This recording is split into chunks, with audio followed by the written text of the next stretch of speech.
Shalom, Bapak Ibu, saudara sekalian, puji Tuhan. Senang sekali bisa berjumpa kembali dalam program Bible Study Online CK7. Haleluya. Hari ini kita akan melanjutkan pembelajaran kita dari kitab Esra, pasal yang ketiga, yaitu tentang pembangunan mezbah dan peletakan dasar bait Allah atau bait suci. Nah, sebelum kita membaca dan membahas lebih lanjut, saya ajak kita bersama-sama masuk ya ke dalam hadirat Allah. Kita mau puji, kita mau sembah Tuhan, sebab sungguh Dia Allah yang baik, Dia Allah yang setia, Dia menyertai umatnya, menyertai kita. Haleluya, terima kasih Tuhan. Inaya Sandana.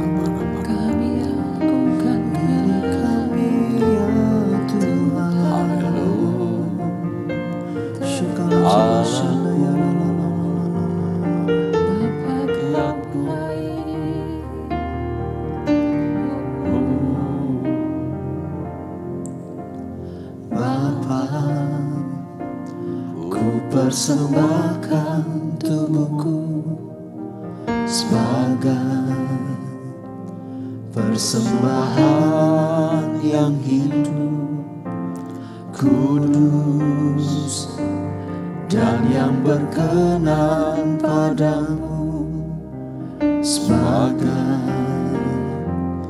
ibadah yang sejati.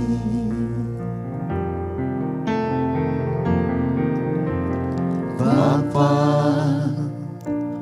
ku persembahkan tubuhku sebagai persembahan yang hidup, kudus, dan yang berkenan padamu, sebagai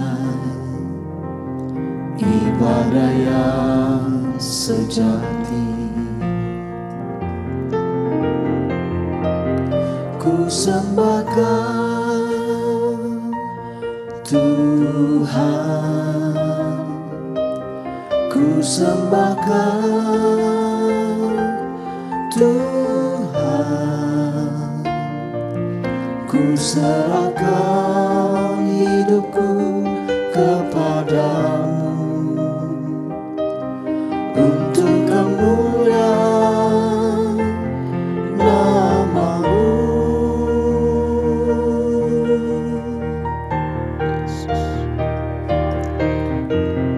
Bapa,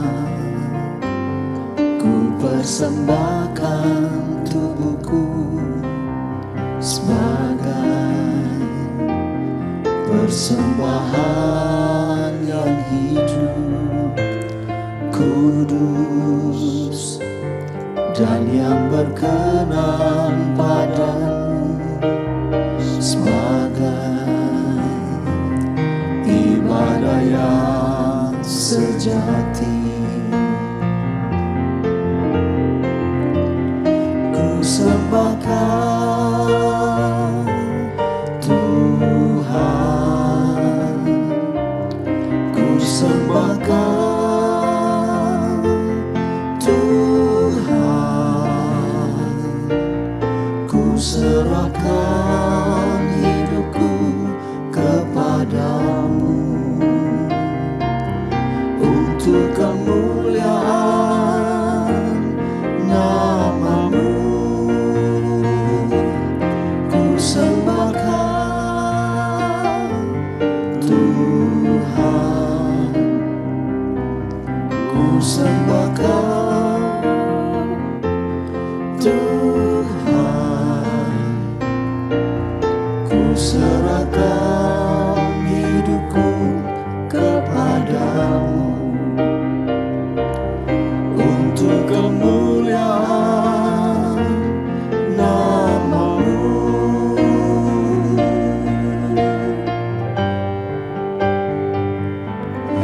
Ku sembahkan Tuhan, ku sembahkan Tuhan,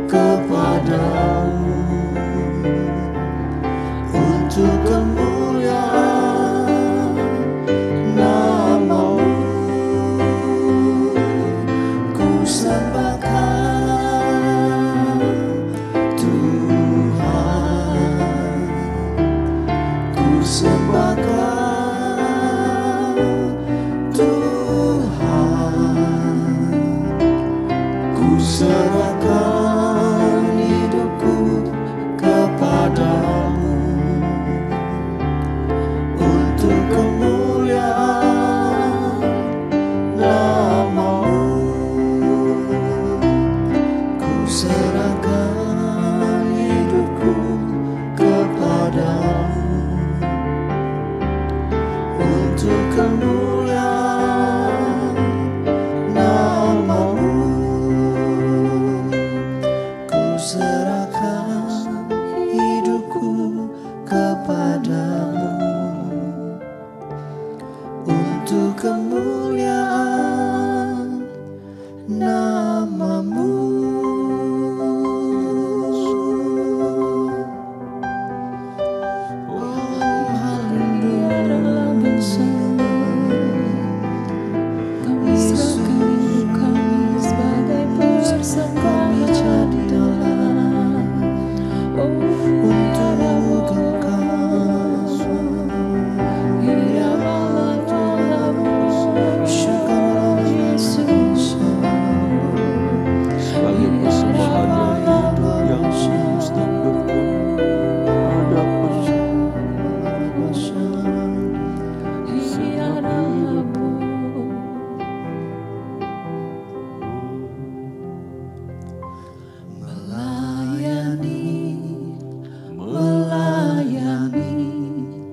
Lebih sungguh melayani lebih sungguh. Tuhan lebih dulu melayani kepadaku, melayani lebih sungguh, melayani lebih sungguh,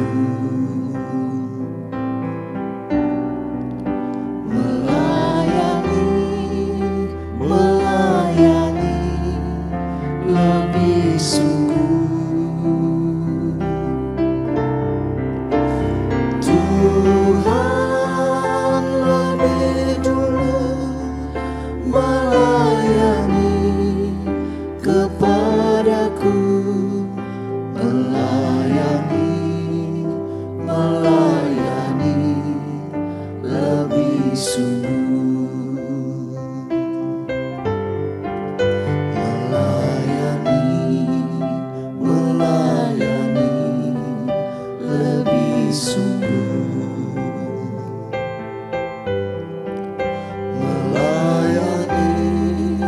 melayani lebih sungguh. Tuhan lebih dulu melayani kepadaku, melayani lebih sungguh. Tuhan lebih dulu melayani kepadaku, melayani lebih sungguh. Tuhan lebih dulu melayani kepadaku, melayani lebih sungguh.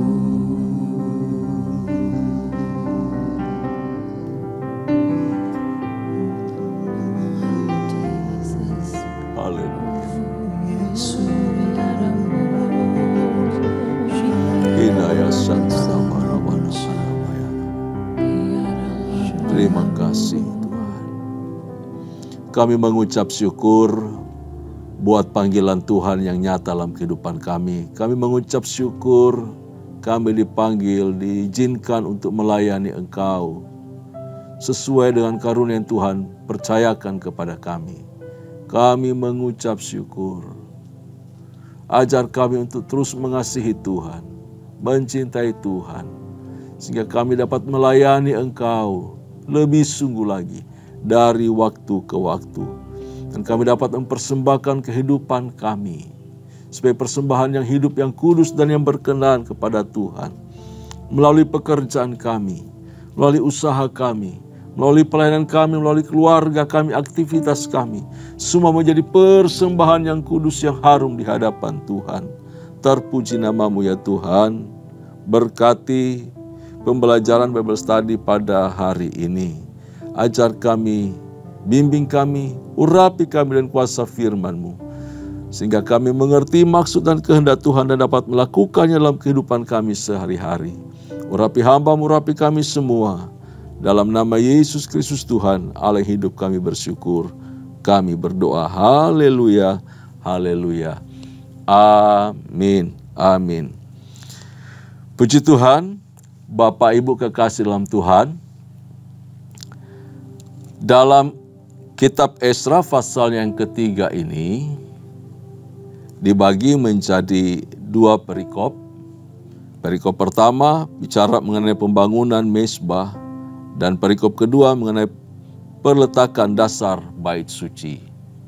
Nah, umat Tuhan memahami bahwa hal pertama yang harus mereka kerjakan adalah membangun kembali mezbah.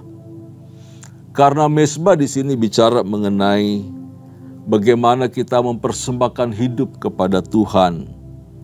Mezbah bicara mengenai ucapan syukur kepada Tuhan. Mezbah berbicara mengenai bagaimana membangun hubungan yang dipulihkan, disegarkan di hadapan Tuhan antara umat dengan Allahnya.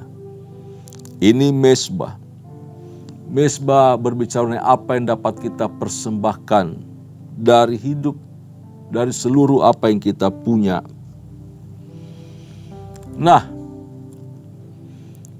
ini bagian yang paling penting dimulai oleh kelompok orang-orang yang sudah kembali dari pembuangan setelah mereka beberapa waktu lamanya tinggal di daerah tersebut atau di Yudea, di Yehuda, di daerah asal masing-masing.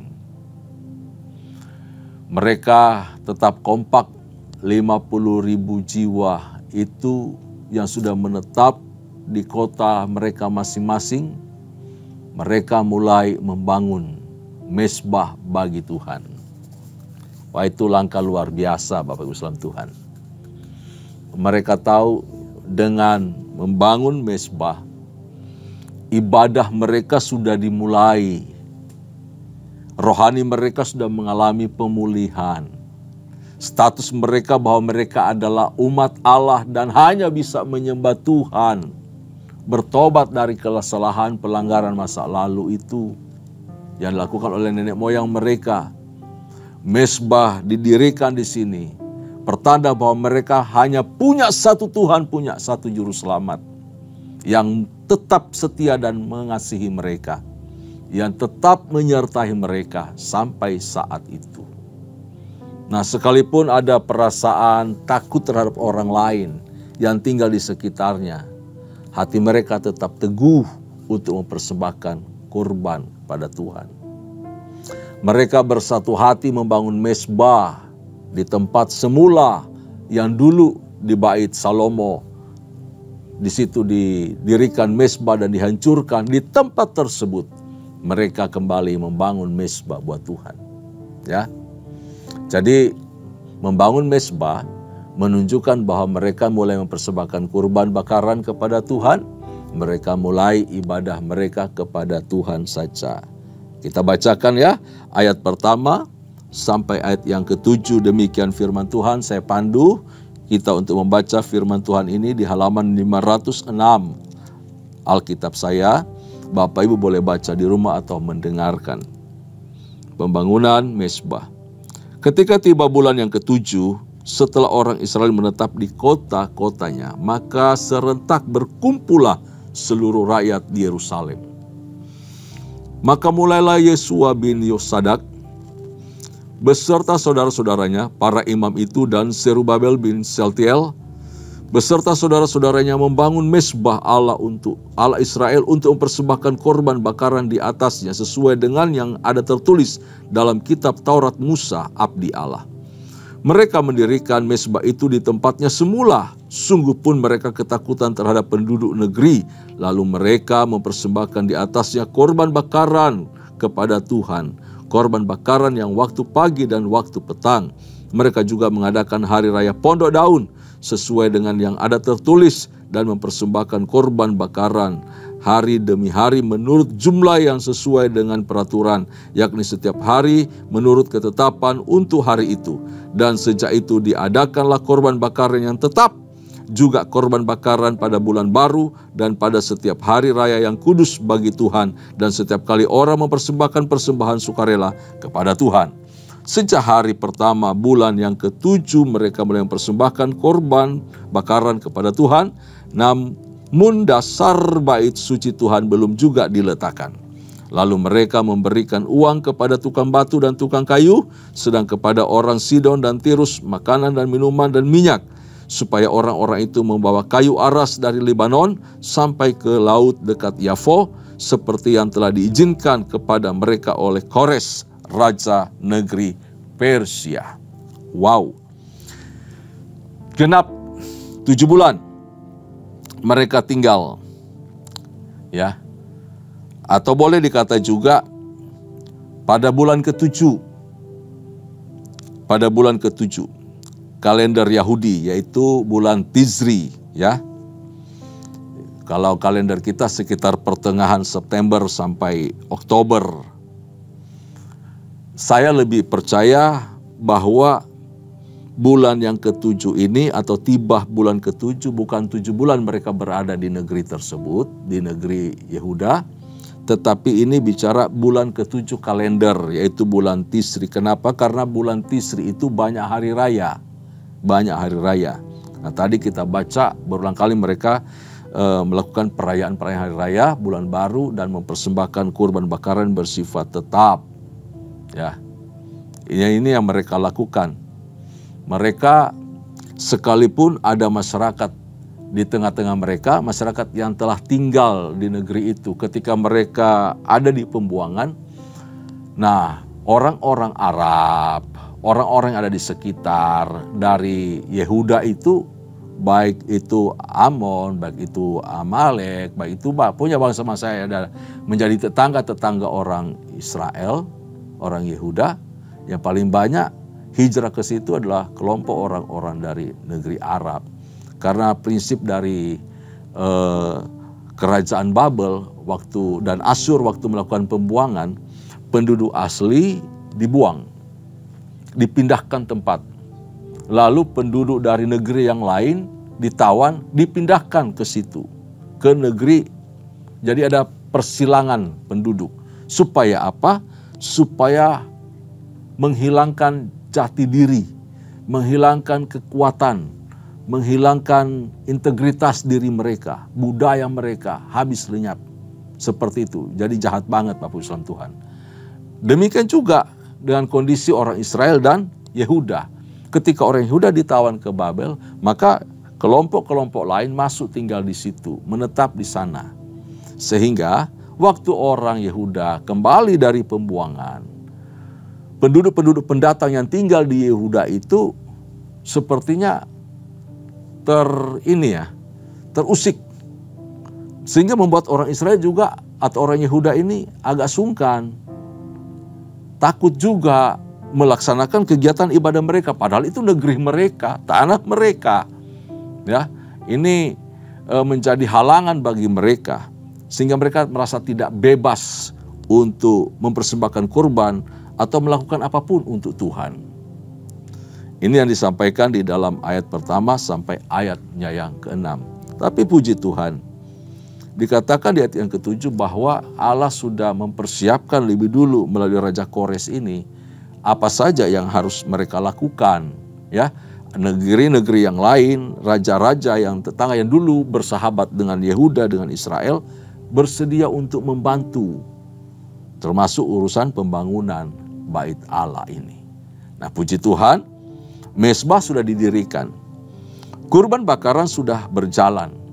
Tapi sampai saat itu diberitahu bait Allah atau pondasinya belum dibangun. Belum ditaruh dasar untuk membangun bait Allah. Bapak Ibu kasih dalam Tuhan, bagi orang Israel, rasa takut kepada Tuhan itu tidak boleh dikalahkan oleh rasa takut terhadap orang di sekitar. Oleh apapun juga, oleh ancaman. Nanti di kitab Nehemia kita bisa belajar bersama-sama bagaimana keberanian itu datang muncul di tengah ancaman, mereka tetap membangun tembok. Wow, luar biasa. Ya, penggambaran yang sangat heroik ditunjukkan dalam kitab tersebut. Bagaimana mereka sementara bekerja, sementara bertaruh nyawa, sementara juga berteriak minta pertolongan Tuhan. Wow, itu luar biasa. Mereka mengutamakan Allah. Ini umat yang baru kembali ini membangun mezbah dan mengutamakan Allah. Sehingga apapun kesulitan yang menghadang, yang ada di depan mata mereka, yang mengancam mereka, mereka tetap berkomitmen terhadap Allah. Mereka tetap menjadikan Allah itu prioritas hidup, prioritas utama. Pemulihan hubungan dengan Tuhan itu harus lebih utama dari semuanya. Wow, saya kira ini menjadi pembelajaran buat kita. Mau bersekutu dengan Tuhan, itu harus menjadi prioritas kita. Mau menghampiri Tuhan dalam ibadah, di dalam doa, entah itu mau doa fajar, entah itu menara doa, entah itu kegiatan-kegiatan doa lainnya, ibadah raya, itu harus menjadi bagian melekat dengan umat Tuhan. Kita harus punya kesediaan hati mengutamakan Tuhan. Mezbah keluarga, doa bersama, itu harus diprioritaskan. Supaya apa? Hubungan kita, mesranya kita dengan Tuhan, kerohanian kita tetap terjaga. Ya, iman kita tetap bangkit, tetap menyala. Umat Israel itu mengetahui, Bapak Ibu Tuhan, bahwa Allah akan melindungi mereka dari bahaya. Hanya apabila mereka menghampiri Tuhan dalam iman dan ketaatan. Demikian kita juga. Kalau kita mengutamakan Tuhan dalam kehidupan setiap hari, maka Tuhan akan menjaga, Tuhan akan memelihara kita, Tuhan akan melindungi kita, Tuhan akan memberkati kita. Kesehatan, sukacita, ketentraman, keharmonisan dalam keluarga, anak dilindungi, disertai, diberkati Tuhan. Semua yang kita kerjakan jadi berhasil, Tuhan akan berkati. Sebab itu dikatakan dalam Ibrani pasal yang keempat ya. Demikian firman Tuhan, Ibrani pasal yang keempat, ayat yang ke-10 atau 18 itu ya. Iya, dikatakan demikian. Sebab itu marilah kita dengan penuh keberanian, untuk menghampiri tahta kasih karunia Tuhan. Penuh keberanian, ya. Supaya apa? Kita bisa menerima rahmat Tuhan, anugerah Tuhan, kehadiran Tuhan. Supaya kita menemukan karunia Tuhan, untuk dapat pertolongan Tuhan pada waktunya, kapan saja. Ini luar biasa. Tapi itu terjadi bila kita datang menghampiri Tuhan dan mengutamakan Dia dari segala-galanya. Lebih di atas segalanya, Yesus Kristus Tuhan kita, Dia yang terutama. Ya. Nah, orang Israel atau orang Yehuda ini juga harus memahami maksud eksistensi mereka, keberadaan mereka, tujuan pokok mereka ada di situ, panggilan Tuhan bagi mereka itu apa? Yaitu mereka harus mempersembahkan kurban kepada Allah. Karena ini bicara pemulihan hubungan, pemulihan status. Jadi mereka harus diingatkan dan disadarkan bahwa mereka adalah umat kudus kepunyaan Allah. Mereka adalah kerajaan imam, ya, dan bangsa yang kudus milik kepunyaan Tuhan. Ini status yang sama juga. Bahkan kepada kita umat Tuhan, gereja Tuhan, kita adalah imamat rajani, umat kepunyaan Allah. Wow, keren. Jadi hanya dengan memenuhi panggilan rohani ini, mereka dapat menjadi umat sebagaimana yang dikehendaki Allah. Ketika mereka membangun mezbah, mempersembahkan kurban kepada Tuhan, barulah status itu nempel kuat, terbukti. Ya, kita memang umat kerajaan imam. Kita memang adalah bangsa yang kudus, milik kepunyaan Tuhan. Dan tugas kita adalah melakukan ini. Ibadah kepada Allah, mempersembahkan kurban kepada Tuhan sesuai hukum yang ditetapkan Allah bagi mereka. Ya, demikian pula dengan kita orang-orang yang percaya kepada Kristus. Kita adalah milik kepunyaan Tuhan. Tujuannya jelas, untuk memberitakan perbuatan-perbuatan yang besar dari Dia, dari Allah, dari Kristus yang telah memanggil kita keluar dari gelap dan masuk ke dalam terangnya yang ajaib. Amin. Sebab ya kita harus sadar juga bahwa kenyataannya gereja itu merupakan Israel secara rohani. Kita punya hubungan kuat dengan orang Israel, dengan bangsa yang dipilih Allah ini. Setidaknya iman kita, orang Kristen ini, punya akar yang kuat dari keyahudian. Tidak bisa tidak. Iman kita berakar dari keyahudian, dari orang Israel, dari orang Yahudi. Keselamatan datang dari Yahudi, yaitu melalui Kristus Yesus Tuhan. Ketika kita percaya kepada Kristus, ketika kita menerima Abraham sebagai bapa iman kita, kita dicangkokkan. Jadi akar kerohanian kita bersumber dari orang Israel, dari bangsa Yahudi. Jadi betapa tidaknya kita mengucap syukur atas bangsa ini, atas umat Allah ini.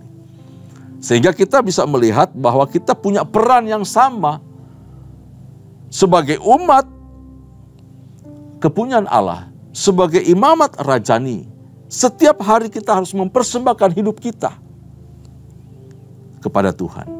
Meletakkan hidup kita di mezbah sebagai persembahan yang kudus. Hidup berkenan di hadapan Allah dari waktu ke waktu. Dari apapun sikap, tindakan, perilaku, hidup kita adalah hidup yang dipersembahkan bagi Tuhan. Selain itu Bapak Islam Tuhan, mereka juga masih memberi persembahan sukarela. Dibawa setiap saat ya. Juga korban untuk perayaan semua. Ada pula hari pondok daun di sini, pondok daun memperingati perjalanan mereka di padang gurun yang dilakukan dengan rasa syukur kepada Tuhan dengan sukacita yang besar. Sebab sebagai umat perjanjian baru, kita ini ya, gereja, kita harus mengucap syukur bahwa kita tidak lagi mempersembahkan korban-korban seperti yang dilakukan oleh orang Israel. Binatang segala macam.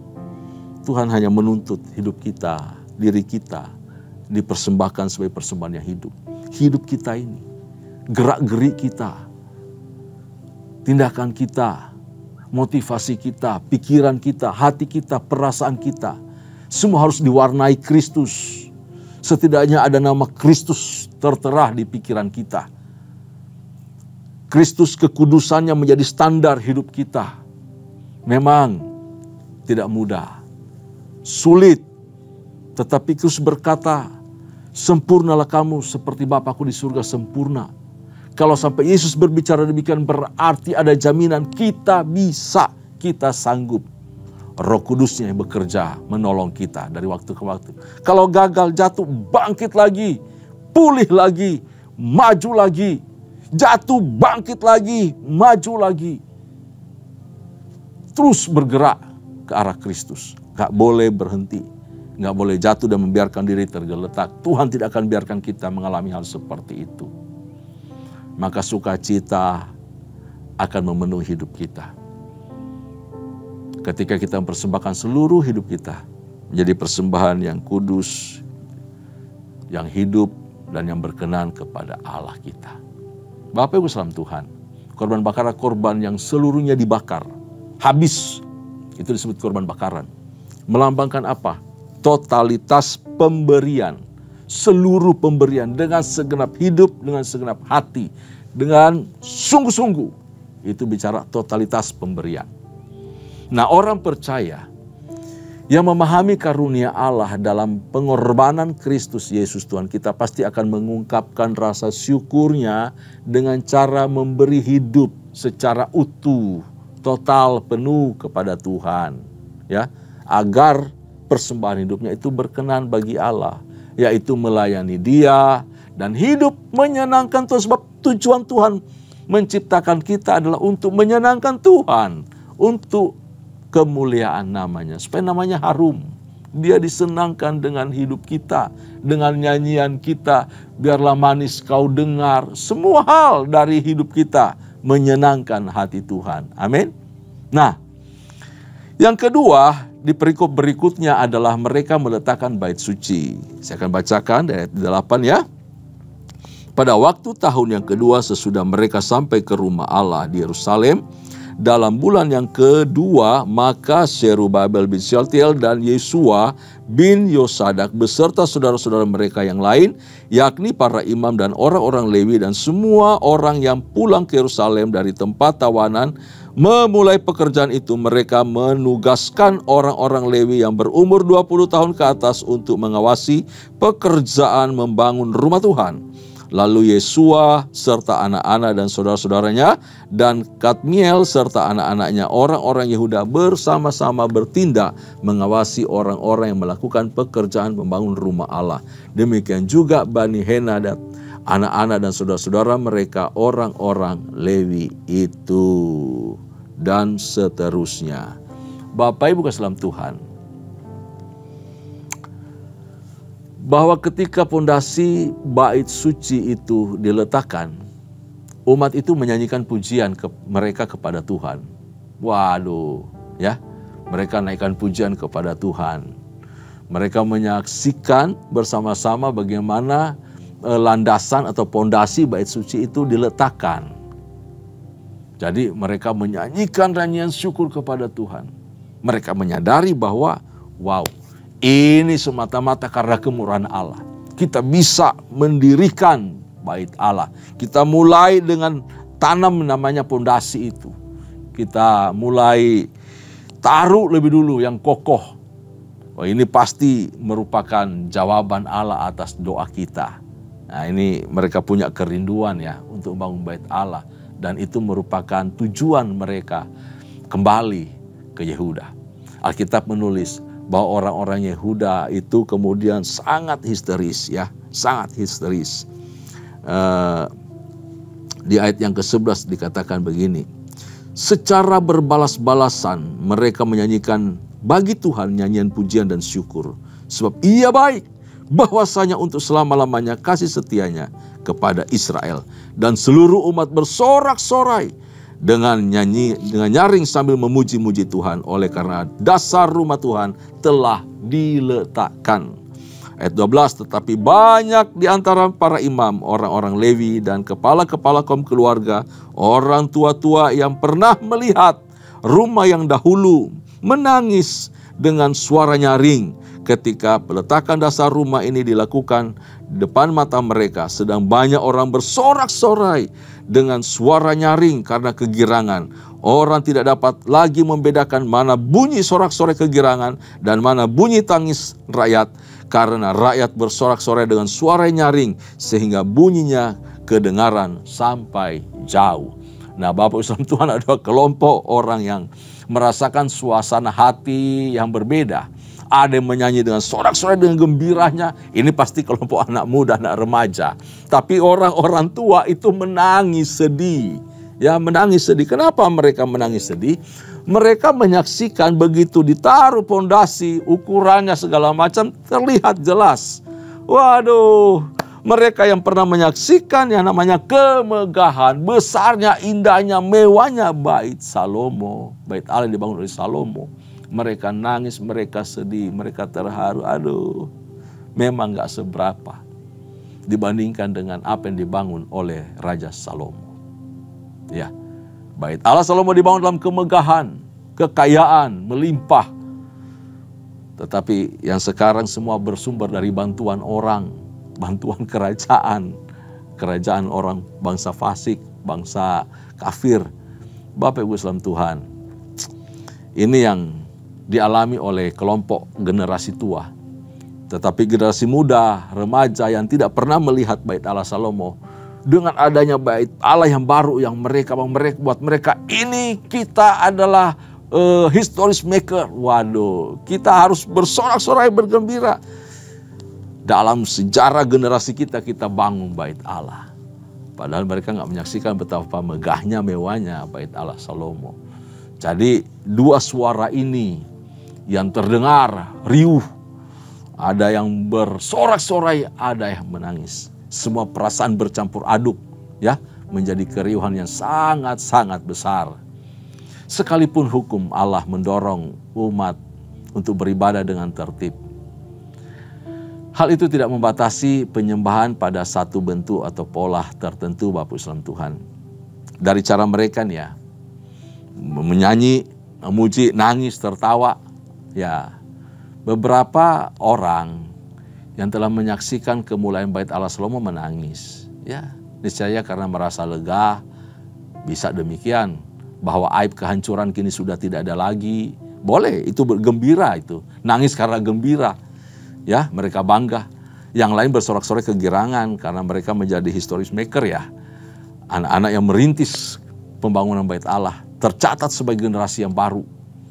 Bapak Islam Tuhan, coba lihat kepada kita.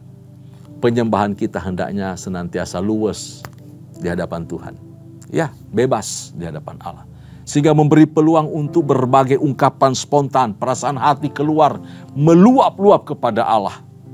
Allah yang menciptakan kita masing-masing dengan cara yang unik, dengan cara yang berbeda. Demikian ibadah kita kepada Allah. Allah disenangkan dengan segala keanekaragaman umatnya ketika menghampiri Tuhan. Ada yang berdiri, ada yang duduk, ada yang bertepuk tangan, melompat bersorak-sorai, ada yang nangis. Semua ungkapan hati itu adalah bentuk sukacita, bentuk kegirangan, bentuk doa. Ungkapan hati kita kepada Tuhan harus bebas dilepaskan. Tuhan menikmati semua cara kita beribadah. Jadi ketika ada yang nangis, jangan dicari tahu, ngapain sih nangis? Ini ngapain sih? Kok dia beribadah kok lompat-lompat? Jangan diganggu, jangan diusik, jangan ditanya. Semua orang punya cara yang berbeda di hadapan Tuhan untuk mengekspresikan dirinya dalam ibadah rasa syukur kepada Allah. Penyembahan dalam roh dan kebenaran juga adalah ungkapan orang-orang umat perjanjian baru untuk menghadap Tuhan, untuk berdialog dengan Tuhan. Ya, saudaraku, membangun bait suci bukan tanpa tantangan.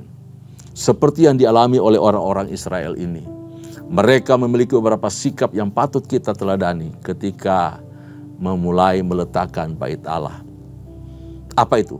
Pertama, mereka berani menghadapi tantangan. Dalam segala keterbatasan, kemampuan, dan ancaman, mereka berani membangun mezbah, membangun bait suci. Dasarnya sudah diletakkan.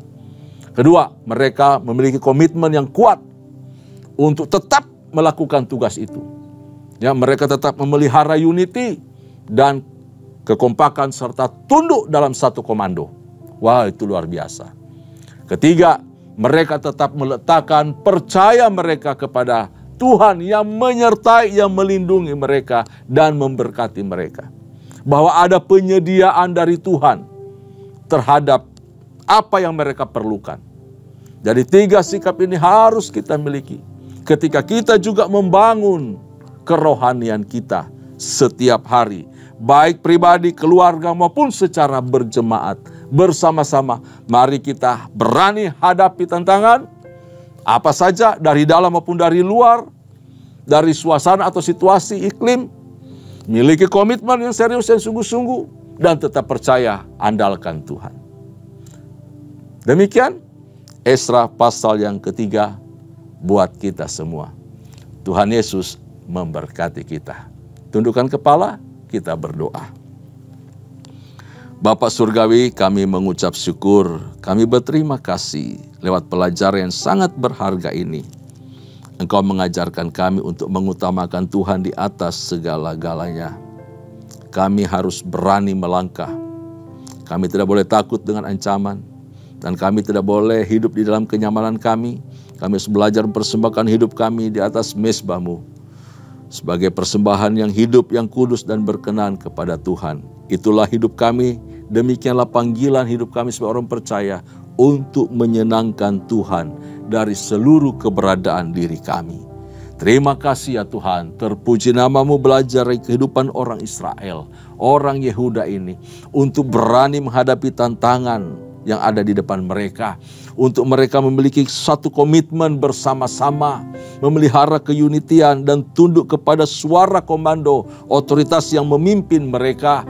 Dan mereka tetap percaya kepada penyertaan Allah yang menyediakan segala yang mereka butuhkan, perlukan. Kami belajar ya Tuhan, bahwa di dalam hidup ini, ketika kami melangkah melakukan kehendak Allah, meskipun tantangan besar di depan kami tetap berkomitmen untuk setia kepada Tuhan, untuk melakukan pekerjaan Tuhan dan melayani Engkau dalam seluruh kehidupan kami.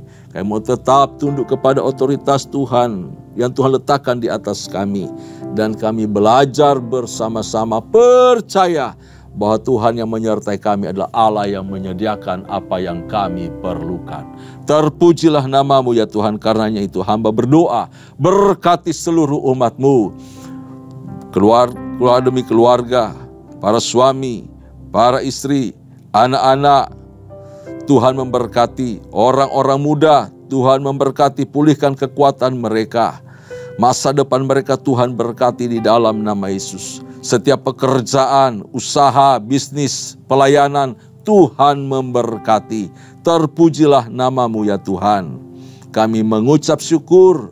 Karenanya itu, kekasih-kekasih Tuhan, mari arahkan hatimu di hadapan Allah dan terimalah anugerah serta berkat yang melimpah dari Allah Bapa, kasih sayang di dalam Kristus Yesus Tuhan, serta persekutuan yang manis dengan Allah Roh Kudus, menyertai kita mulai hari ini sampai parusia Tuhan datang pada kali yang kedua, bahkan sampai selama-lamanya. Setiap kita yang percaya dan berkati sama-sama katakan, amin, amin, amin.